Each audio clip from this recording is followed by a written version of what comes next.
आप लोग के सामने ये 12th क्लास का हिस्ट्री आर्ट्स के लिए पेश किए जा रहे हैं ट्रिक के साथ दोस्तों।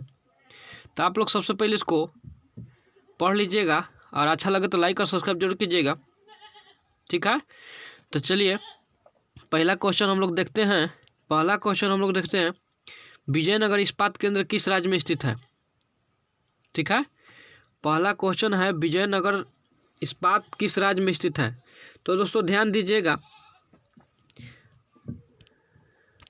कह रहे कि विजयनगर इस्पात केंद्र किस राज्य में स्थित है।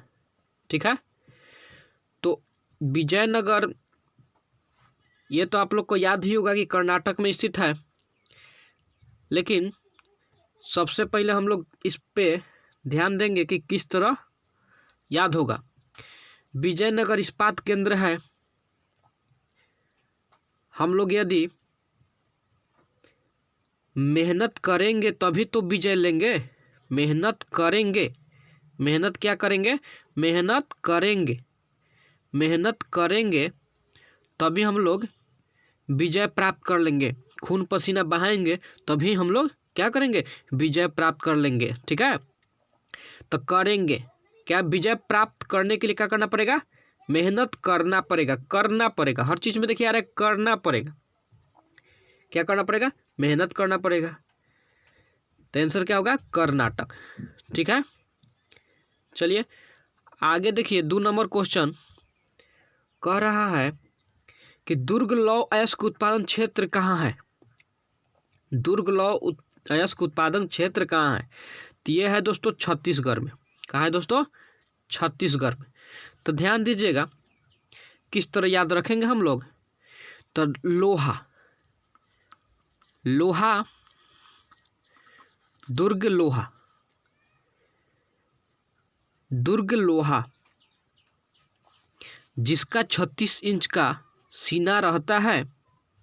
देखिए मोदी जी क्या कहते हैं? 36 इंच का सीना बोलते हैं। तो वह लोहा की तरह होता है। क्या होता है उसका?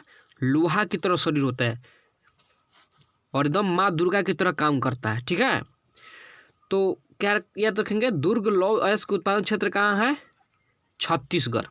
36 इंच का सीना वाला। ठीक है, चलिए 3 नंबर क्वेश्चन की ओर बढ़ेंगे हम लोग। 3 नंबर क्वेश्चन की ओर हम लोग चलेंगे, तो ध्यान देंगे। कह रहे कि एशिया का सबसे बड़ा पवन ऊर्जा संयंत्र कहाँ है? एशिया का सबसे बड़ा पवन ऊर्जा संयंत्र कहाँ है? तो आंसर तो दिया है गुजरात। ये तो पता है हम लोग को कि गुजरात होगा। तो एशिया का सबसे बड़ा पवन ऊर्जा, पवन देखिएगा, पवन मतलब होता है क्या? हवा। हवा बहुत तेजी से गुजरता है तो क्या होता है? हवा बहुत तेजी से क्या होता है? गुजरता है, तभी तो पंखी चलती है तेजी से, तब तो बिजली बनता है, तब तो ऊर्जा उत्पादन होता है। तो कहने का मतलब है कि एशिया का सबसे बड़ा पवन ऊर्जा क्या होता है? गुजरता है। तो गुजरता है तब गुजरात, जब तेजी से गुजरेगा तभी तो वहां पे बिजली उत्पादन होगी। बोलिए, चलिए तो ध्यान दीजिएगा 4 नंबर क्वेश्चन। अंकलेश्वर क्षेत्र है कहाँ? गुजरात में। अंकलेश्वर क्षेत्र कहाँ है? गुजरात में। अंकलेश्वर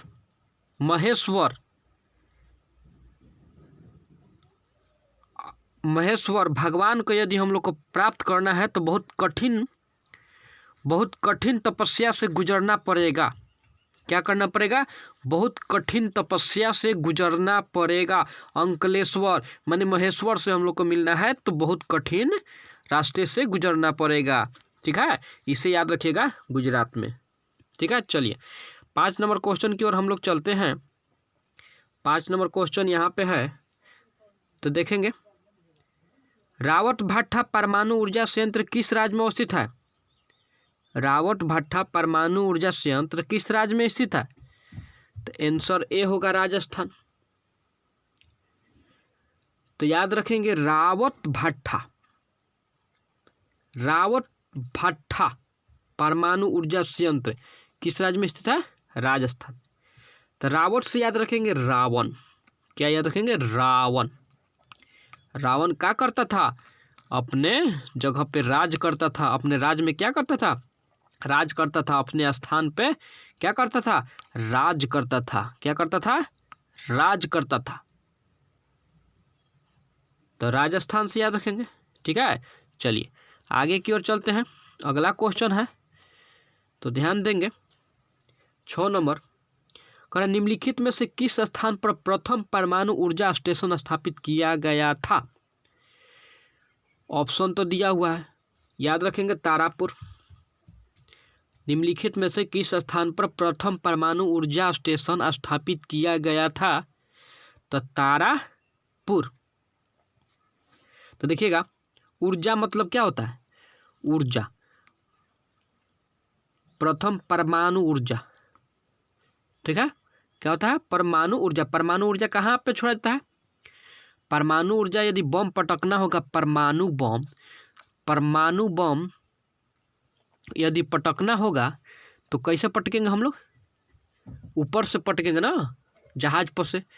और हम लोग ऊपर देखते हैं रातों में तो क्या दिखाई देता है? तारा। ऊपर हम लोग देखते हैं रातों में तो क्या दिखाई देता है? तारा। तो इसे याद रखेंगे, तारापुर। क्या याद रखेंगे दोस्तों? तारापुर। ठीक है, चलिए आगे की ओर चलते हैं, अगला क्वेश्चन की तरफ। आप लोग के सामने 7 नंबर क्वेश्चन है, बालाघाट मैग्नी क्षेत्र किस राज्य में स्थित है? अगला है 7 नंबर, बालाघाट मैग्नी क्षेत्र कहाँ स्थित है? तो याद रखेंगे छत्तीसगढ़ में। कहाँ है दोस्तों? छत्तीसगढ़ में। बालाघाट मैग्नी क्षेत्र कहाँ है? छत्तीसगढ़ में।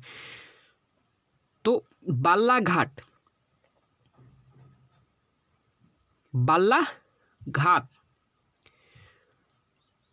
तो हम लोग को क्या करना पड़ेगा? बालाघाट, याद रखिएगा, बालाघाट। यदि 36 इंच का सीना नहीं होगा हम लोग को तो कोई मौत के घाट उतार देगा। ठीक है, क्या करेगा? हम लोग को मौत के घाट उतार देगा। ठीक है, ये दोस्तों याद करने का ट्रिक है। कोई इसमें कोई किसी को चोट पहुंचाना है या हंसी करने वाला कोई इतने नहीं है दोस्तों। इसके लिए सॉरी चाहते हैं, याद करने के लिए बनाया गया है सिर्फ। ठीक है, इसके लिए माफ़ कर दीजिएगा हम लोग को। चलिए देखते हैं, बालाघाट मैग्नी क्षेत्र किस राज्य में स्थित है? तो छत्तीसगढ़। यदि हम लोग को 36 इंच का सीना नहीं रहेगा तो कोई मौत के घाट उतार देगा। इसलिए भगवान बालाजी के मंदिर में जाकर दर्शन करना पड़ेगा। ठीक है, याद रखिएगा, बालाजी मैग्नी क्षेत्र कहाँ स्थित है? छत्तीसगढ़ में। ठीक है, चलिए 8 नंबर क्वेश्चन है, निम्नलिखित में से किस स्थान पर भारत का पहला परमाणु ऊर्जा स्टेशन स्थापित किया गया? निम्नलिखित में से किस स्थान पर भारत का पहला परमाणु ऊर्जा स्थापित किया गया?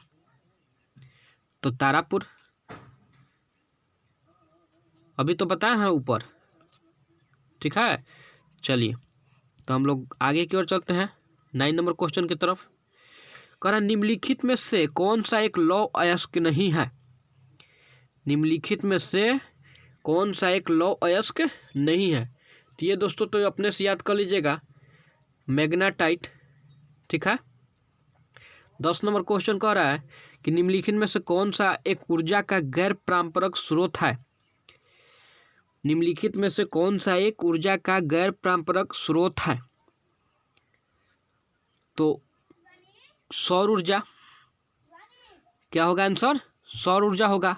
कहने का मतलब है गैर पारंपरिक, मतलब ये हो कि जो कभी ख़त्म नहीं हो सकता। ख़त्म तो होगा लेकिन ख़त्म होने का चांस कम ही रहता है ना। जैसे कोयला तो ख़त्म हो रहा है।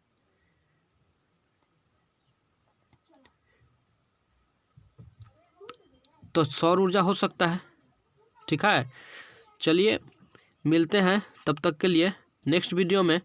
तब तक के लिए दोस्तों धन्यवाद। ठीक है, अच्छा लगे तो लाइक और सब्सक्राइब जरूर करते रहिएगा।